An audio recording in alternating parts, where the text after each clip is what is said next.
I was 27 years old at the time, working at an oil site near Shiprock, and I lived on the outskirts of the town with my wife and our young child, where we were living a quiet and happy life together.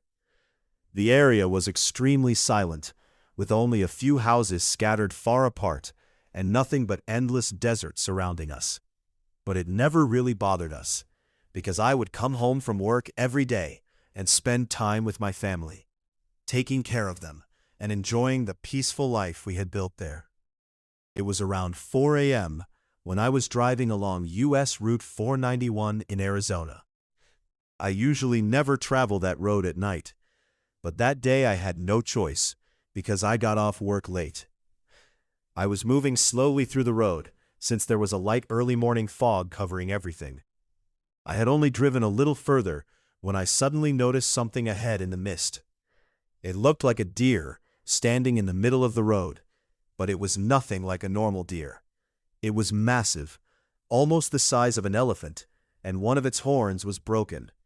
It just stood there, staring directly at me without moving.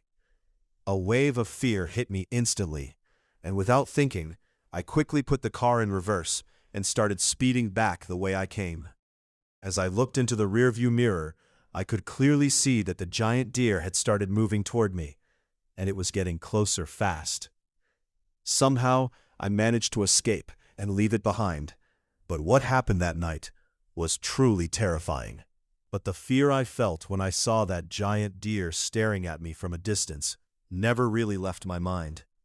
The way its eyes locked onto me made it feel like I was in danger, and that moment stayed deeply rooted in my thoughts.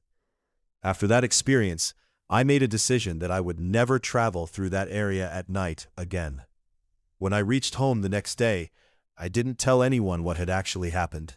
I simply said that there was too much work, so I had to stay an extra day at the site.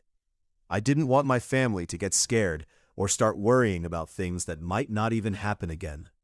I thought it was better to keep it to myself and move on. But after that incident, something changed in me.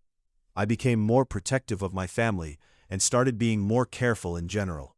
I even began keeping some tools with me for safety, just in case I ever found myself in a similar situation again.